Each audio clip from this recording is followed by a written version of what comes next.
Waalaikumsalam warahmatullahi wabarakatuh. Gimana, sehat ibu-ibu? Alhamdulillah sehat. Alhamdulillah. Baik, pada siang hari ini untuk mengawali aktivitas kita pada pertemuan kali ini, marilah kita berdoa bersama-sama. Mudah-mudahan pertemuan kali ini bisa bermanfaat bagi kita semuanya dan ibu-ibu kita semuanya diberikan kesehatan dalam aktivitas sehari-hari. Berdoa dimulai. Selesai. Baik, terima kasih. Pada kesempatan kali ini, Ibu-ibu, saya di sini akan membahas tentang sesi 2, yaitu tentang mengurangi perilaku buruk anak.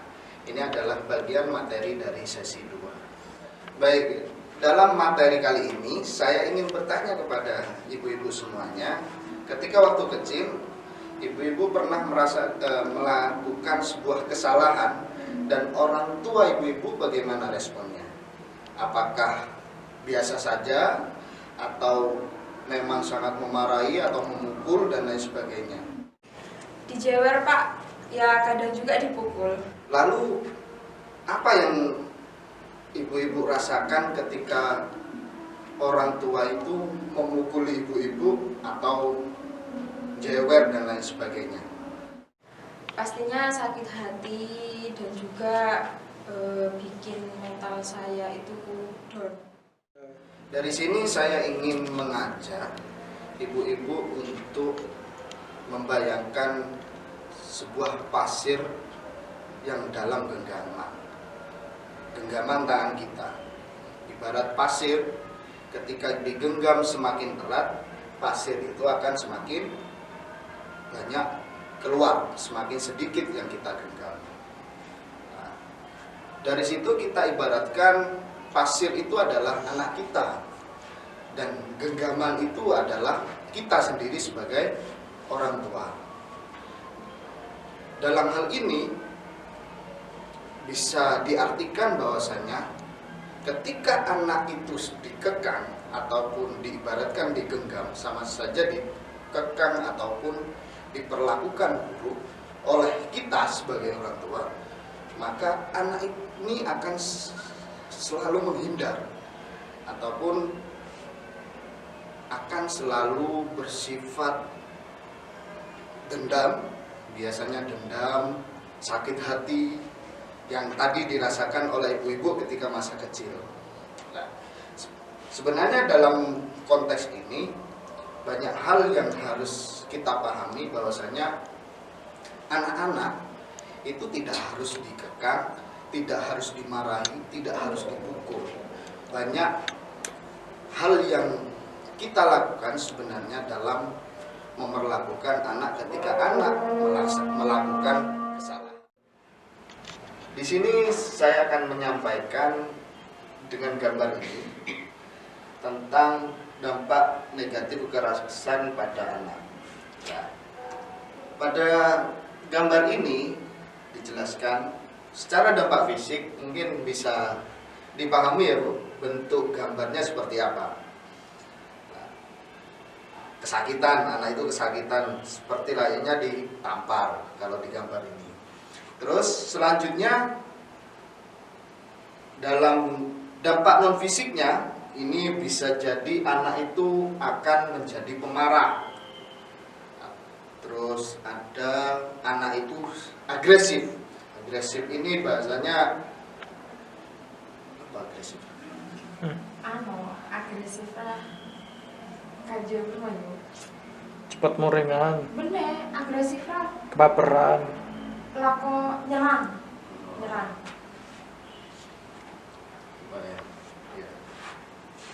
Di sini dalam dampak non fisik ini, dalam gambar pertama itu ada pemarah. Anak ini bisa jadi pemarah karena sering dimarahi, jadi seakan-akan ada sebuah hal yang membuat anak itu menjadi pendendam sehingga sering marah, ikut, ya intinya ikut kepada orang tuanya, sering marah. Dan itu menjadi hal yang biasa nantinya ketika sering dimarahi. Terus anak itu akan Yang kedua, anak itu agresif. Agresif ini yang dimaksudkan adalah apa namanya? Mungkin ada yang tahu Ibu? Agresif itu menyerang sering. Sering menyerang ya. Bahasanya lebih endang-endang, intinya pingin ngantem dan lain sebagainya gitu ya. Agresif gitu ya.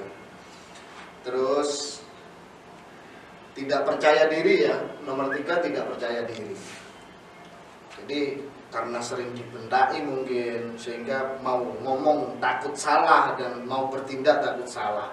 Ini menjadi anak yang tidak percaya diri nantinya. Terus sulit berkonsentrasi dalam belajar. Ini dampak, salah satu dampak dari seringnya perbuatan buruk terhadap anak. Maksudnya perbuatan kekerasan terhadap anak ini menjadi anak tersebut kurang sulit untuk berkonsentrasi dalam belajar. Sehingga dalam panah itu disebutkan anak akan menganggap menyakiti orang lain itu adalah hal yang wajar. Ini jangan sampai terjadi terhadap anak. Dari adanya sebuah kejadian, kita sebagai orang tua sering melakukan sebuah tindakan yang kurang mungkin, yang tanda kutip itu adalah sebuah kekerasan, ini akan selalu direspon oleh anak, sehingga kegiatan yang seperti itu hal yang lumrah bagi anak-anak. Dan ini jangan sampai terjadi kepada anak-anak ibu-ibu sekalian. Nah, selanjutnya yang terakhir yang kami ingin sampaikan, jadi jangan sampai ada sebuah kegiatan yang bersifat itu mencederai ataupun yang bersifat itu sebagai hal yang membuat anak-anak tidak nyaman. Karena anak-anak perlu diperhatikan dalam konteks berperilaku, karena pada posisi anak-anak itu biasanya rasa ingin tahunya itu besar. Rasa ingin tahu melakukan ini, rasa ingin melakukan ini. Dan ketika ada sebuah kesalahan, itu kita artikan itu adalah sebuah kewajaran. Dan kita tetap harus bisa memotivasi anak-anak bahwasanya itu salah. Memberikan sebuah pengertian terhadap anak-anak. Banyak sebenarnya contoh-contoh, mungkin ibu-ibu sudah bisa memahami dengan bahasa saya. Dalam kegiatan mendidik anak ini bukan harus dengan ngomong kekerasan. Mungkin itu pertemuan kali ini. Saya harap ibu-ibu memahami dan mengerti dan bisa dilakukan di rumah, bisa dipraktekkan di rumah, sehingga anak-anak ibu sekalian bisa lebih baik lagi, mudah-mudahan bisa lebih baik lagi, dan tidak ada sebuah hal tindakan kekerasan yang terjadi di rumah tangga ibu sekalian.